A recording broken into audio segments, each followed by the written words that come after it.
Bienvenidos, mi nombre es Martian Rajontur, el cuentacuentos, el rescatacuentos, y es momento de una nueva historia.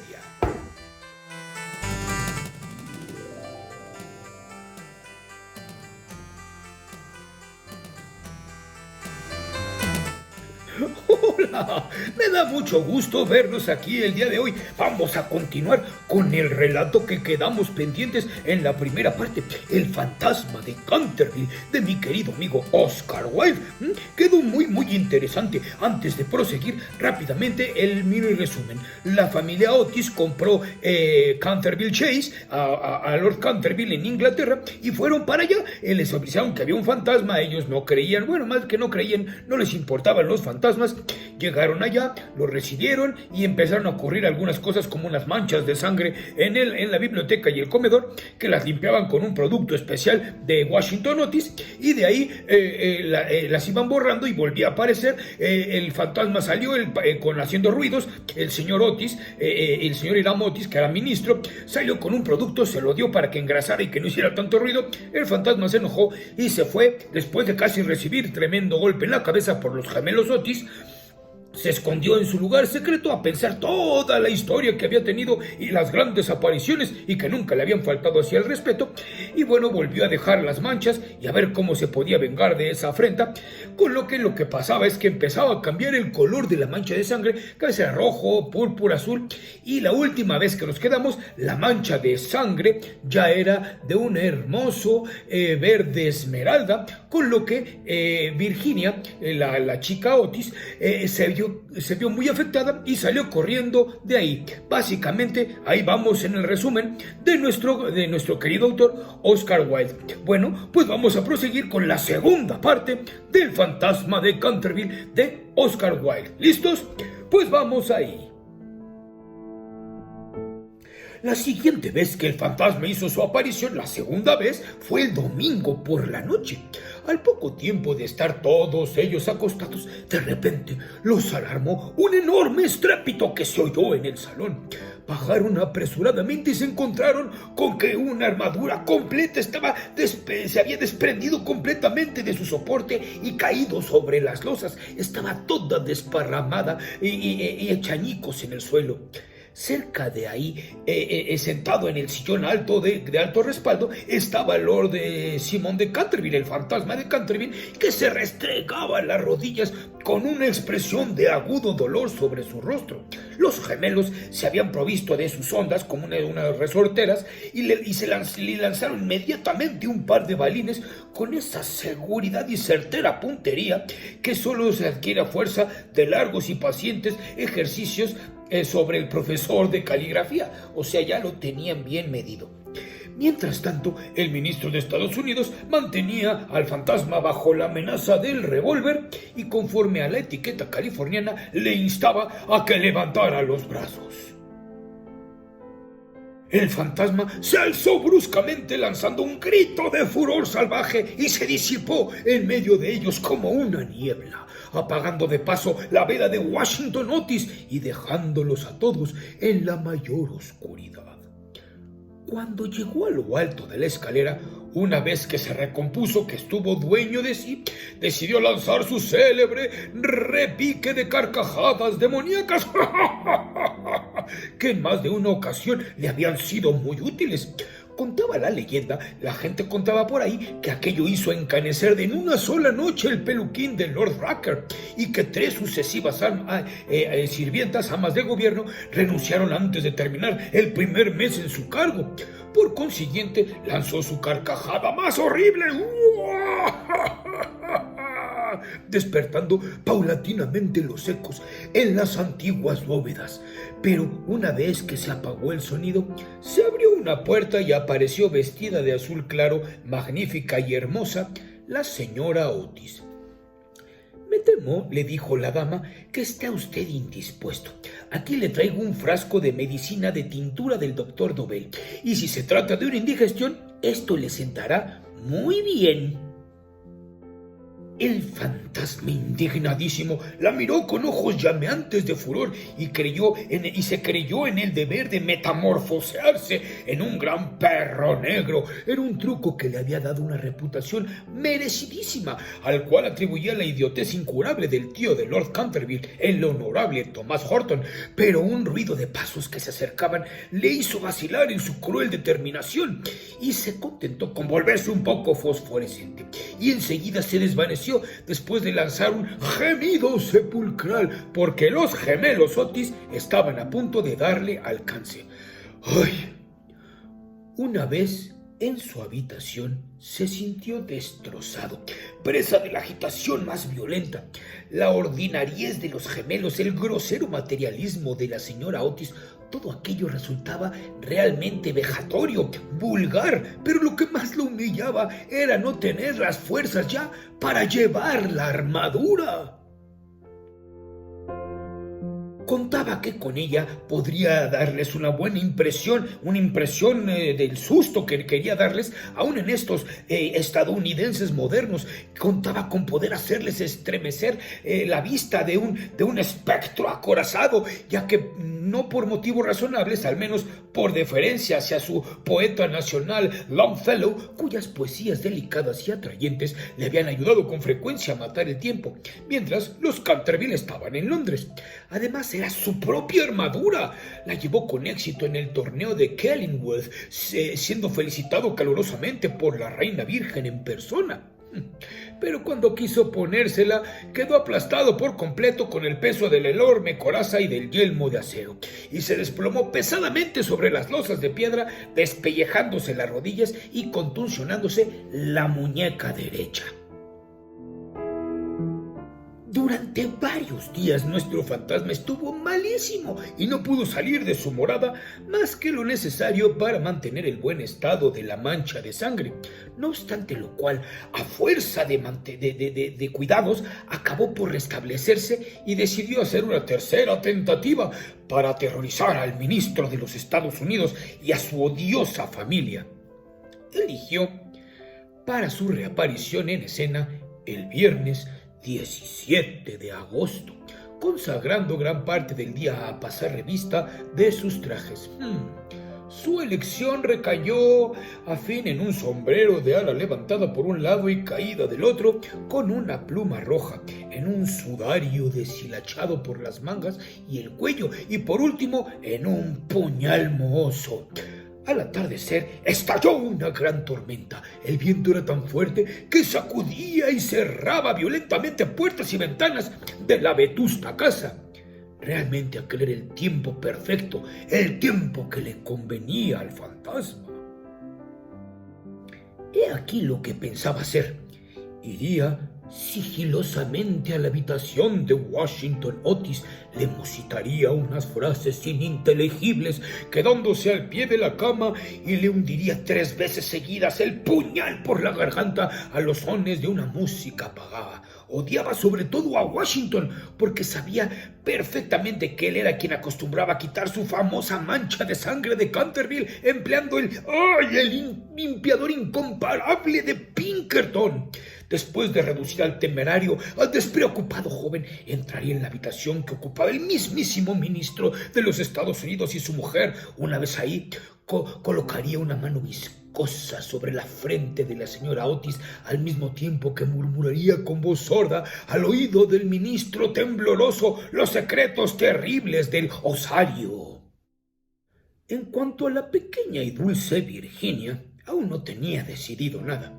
No lo había insultado nunca, era bonita y cariñosa, era educada. Unos cuantos gruñidos sordos que saliesen del armario le parecerían más que suficientes, y si no lo bastaba para despertarla, llegaría hasta tirarla de la punta de la nariz con los dedos rígidos por la parálisis. A los gemelos estaba resueltos a darles una lección. Lo primero que haría era sentarse sobre sus pechos con el objeto de producirles la sensación de las pesadillas.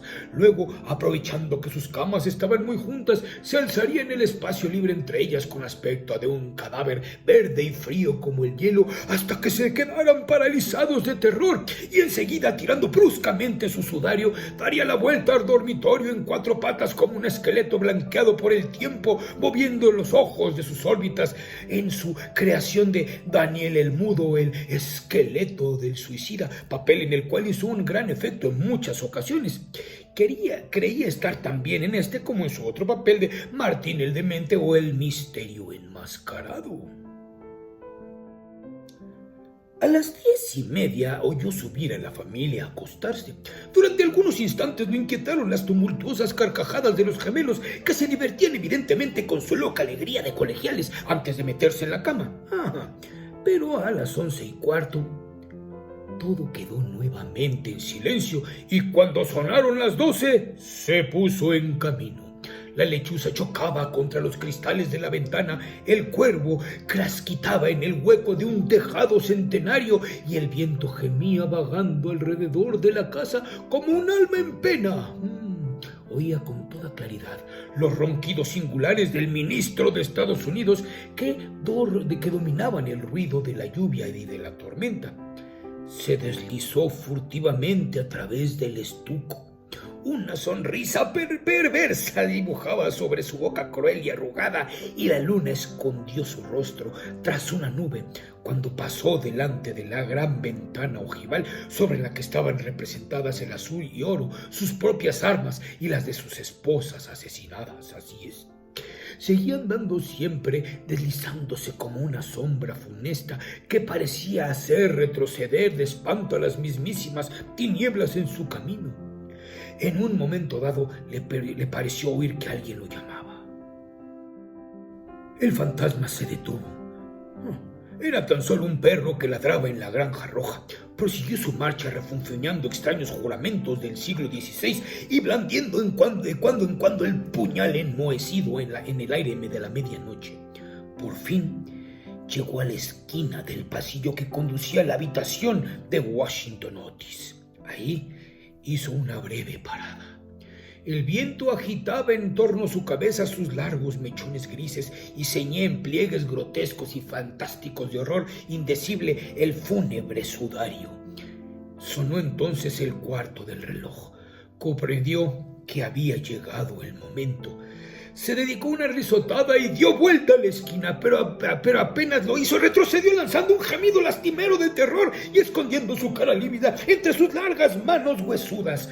Frente a él había un horrible espectro, inmóvil como una estatua, monstruoso como la pesadilla de un loco. La cabeza del espectro era pelona y reluciente, su faz redonda, carnosa y blanca, y una risa horrorosa parecía retorcer sus rasgos de una mueca eterna, y de los ojos, por los ojos brotaban a oleadas una luz escarlata. La boca tenía el aspecto de un ancho pozo de fuego y una vestidura horrible como la de él, como la del mismísimo Simón de Canterville, envolvía con su nieve silenciosa aquella forma grotesca y gigantesca. Sobre el pecho tenía colgado un cartel con una inscripción en caracteres extraños y antiguos. Quizá era un rótulo infamante donde estaban escritos delitos espantosos, una terrible lista de crímenes, y tenía por último en su mano derecha una cimitarra de acero resplandeciente. Como el fantasma nunca había visto fantasmas, naturalmente sintió un pánico terrible y después de lanzar a toda prisa una segunda mirada sobre el monstruo atroz, regresó corriendo a su habitación, trompicando en el sudario que le envolvía. Cruzó la galería corriendo y acabó por dejar caer el puñal enmohecido en las botas de montar del ministro, y por donde lo encontró el mayordomo al día siguiente. Una vez refugiado en su retiro, se desplomó sobre su reducido catre de tijera, tapándose la cabeza con las sábanas.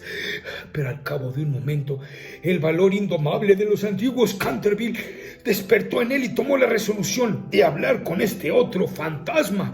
Así es, en cuanto amaneciese, no sea la de malas. Así transcurrió la noche. Por consiguiente, no bien el alba plateó las colinas, volvió al sitio en el que había visto por primera vez al horroroso fantasma. Pensaba que después de todo 2 fantasmas valdrían más que uno solo, y que con la ayuda de su nuevo amigo podría contender victoriosamente con los gemelos y con esta odiosa familia. Pero cuando llegó al sitio se halló en presencia de un espectáculo terrible. Le sucedía algo indudablemente al espectro, porque la luz había desaparecido por completo de sus órbitas, la cimitarra centellante se había caído de su mano y estaba recostado sobre la pared en una actitud forzada e incómoda. Simón se precipitó delante y lo cogió en sus brazos, pero cuál no sería su terror viendo despegarse la cabeza y rodar por el suelo, mientras el cuerpo tomaba la posición supina, y notó que abrazaba una cortina blanca de lienzo grueso y que yacía a sus pies nada más y nada menos que una escoba, un machete de cocina y una calabaza vacía. Sin poder comprender aquella curiosa transformación, cogió con mano febril el cartel, leyendo a la claridad grisácea de la mañana estas terribles palabras: «He aquí el fantasma Otis, el único espíritu auténtico y verdadero. Desconfíen de las imitaciones, todo lo demás son falsificaciones». ¡Ay! Y la entera verdad se le apareció como un relámpago. ¡Él había sido burlado, chasqueado, engañado! La expresión característica de los Canterville reapareció en sus ojos. Apretó las mandíbulas desdentadas y, levantando por encima de su cabeza sus manos amarillas, juró, según el ritual pintoresco de la antigua escuela, que cuando el gallo tocara por 2 veces el cuerno de su alegre llamada, se consumirían sangrientas hazañas y el crimen de callado paso saldría de su retiro. No había terminado de formular este juramento terrible cuando de una alquería lejana del tejado de ladrillo rojo salió el canto de un gallo. Lanzó una larga risotada lenta y amarga y esperó. Esperó 1 hora y después otra, pero por alguna misteriosa razón el gallo no volvió a cantar. Por fin, a eso de las 7:30, la llegada de las criadas lo obligó a abandonar su terrible guardia y regresó exhausto, enojado y frustrado a su morada, con altivo paso, pensando en su juramento vano y en su vano proyecto fracasado.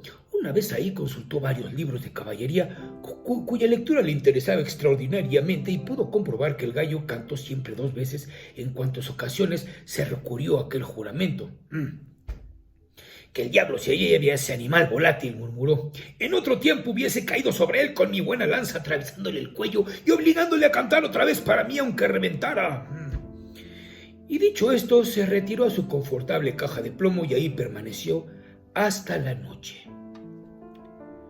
Al día siguiente, el fantasma se sintió muy débil y cansado. Las terribles emociones de las 4 últimas semanas empezaban a producir su efecto. Así es, tenía el sistema nervioso completamente alterado y temblaba al más ligero ruido. No salió de su habitación en 5 días y concluyó por hacer una concesión en lo relativo a la mancha de sangre del parqué de la biblioteca. Puesto que la familia Otis no quería verla, era indudable que no la merecía. Aquella gente estaba colocada a ojos vistas en un plano inferior de la vida material y era incapaz de apreciar el valor simbólico de los fenómenos sensibles.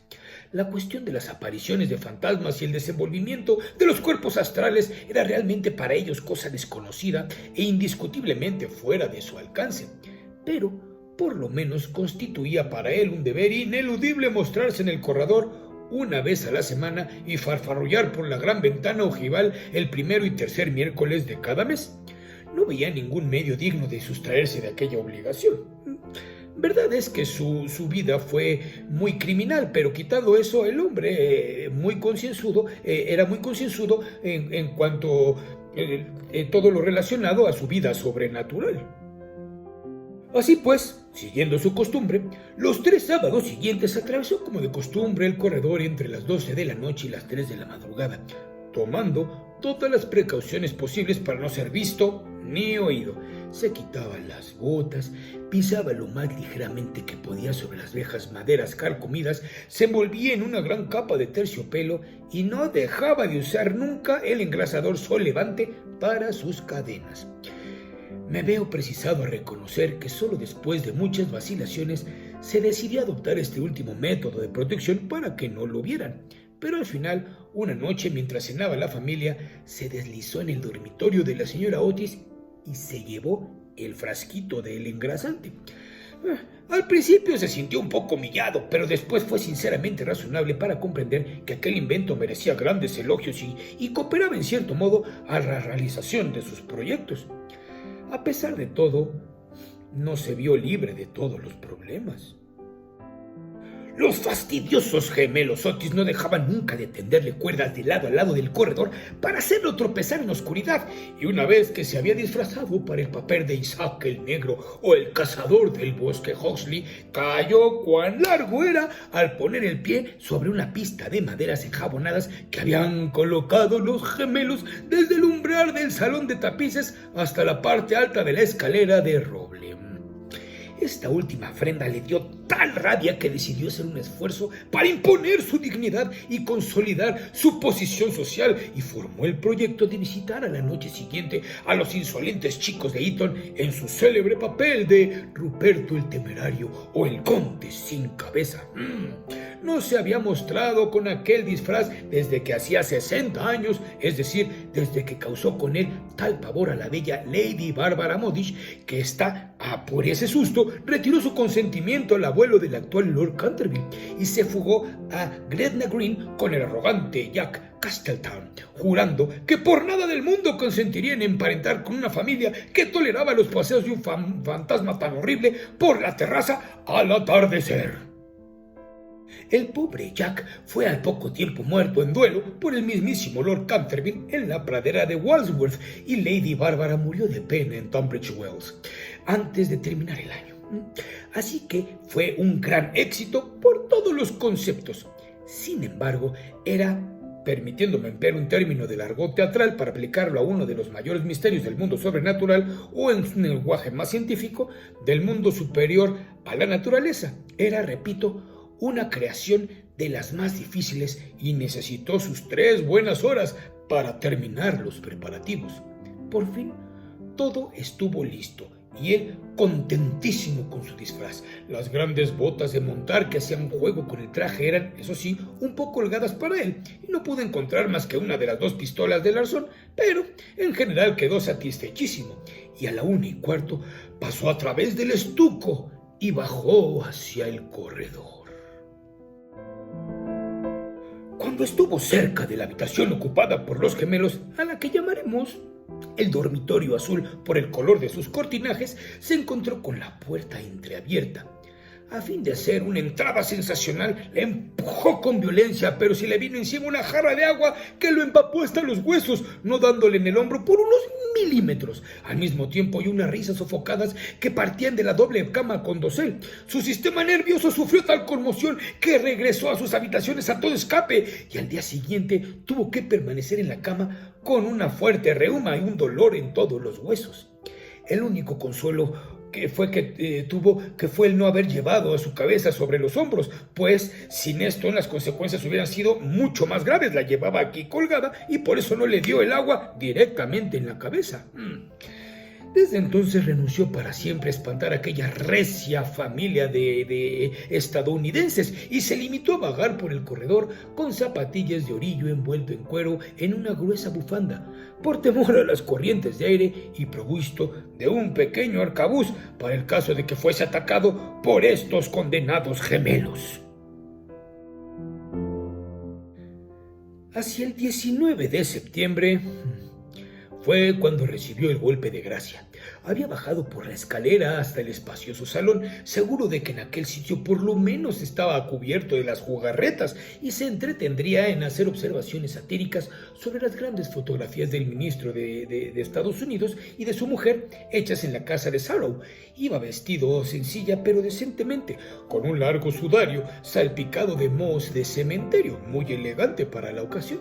Se había atado la quijada con una tira de tela y llevaba una linternita y un azadón de sepulturero. En una palabra, iba disfrazado de Jonás el desenterrador, o el ladrón de cadáveres de Chesley Barn. Era una de sus creaciones más notables y de las que guardaba un muy buen recuerdo.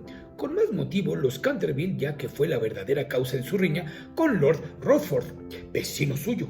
Serían aproximadamente las 2:15 de la madrugada, y a su juicio no se movía nadie en la casa.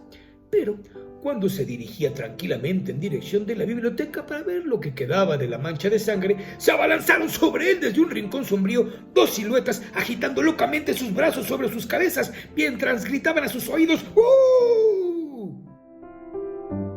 El fantasma estaba lleno de pánico, cosa muy natural en aquellas circunstancias, y se precipitó hacia la escalera, pero entonces se encontró de frente al mismísimo Washington Otis, que lo esperaba armado con la regadera del jardín, de tal modo que, cercado por sus enemigos, casi acorralado, tuvo que evaporarse en la gran estufa de hierro colado, que afortunadamente para él no estaba encendida, y abrirse paso hasta sus habitaciones por entre tubos y chimeneas, llegando a su refugio en tremendo estado que lo pusieron por la agitación, el hollín y la desesperación.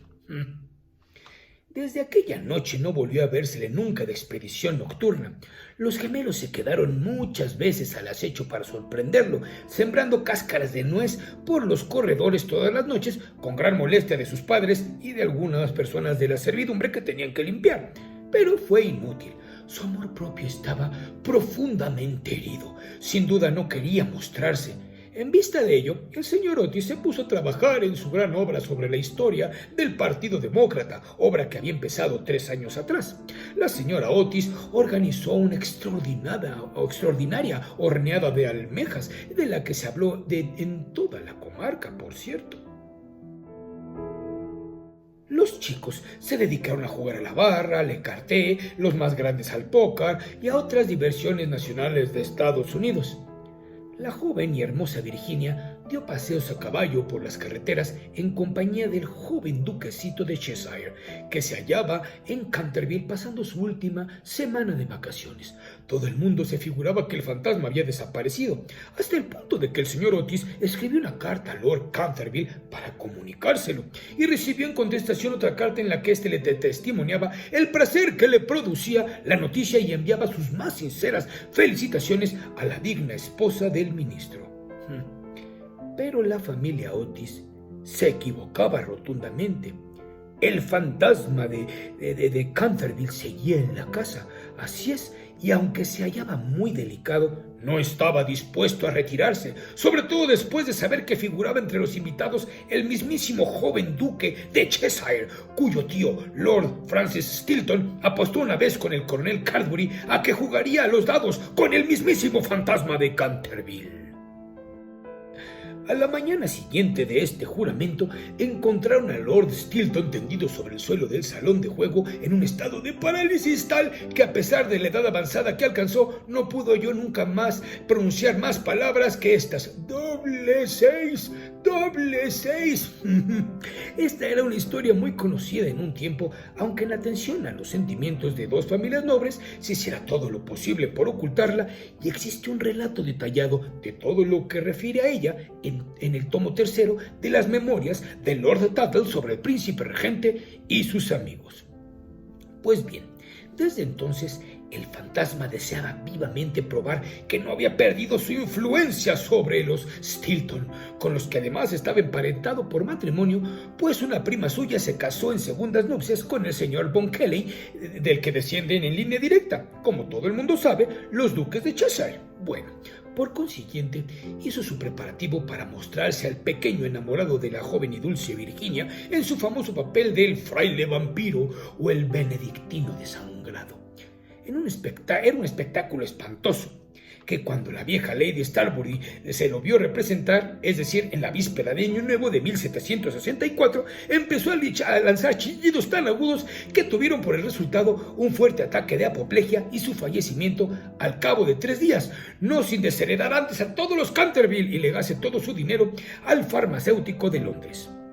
Pero a última hora, el terror que le inspiraban los gemelos lo retuvo en su habitación, así que esa noche el joven duque durmió tranquilo en el gran lecho con dosel coronado de plumas del dormitorio real, solo pero soñando con la dulce y bella Virginia. ¡Caray! Pero mire nada más la hora que es, si ya está llegando el momento de despedirme por esta semana. Sí, nos vamos a quedar picados con el final. bueno, con los 2 últimos capítulos para la próxima semana. La verdad es que se está poniendo cada vez más interesante nuestra aventura del fantasma de Canterville.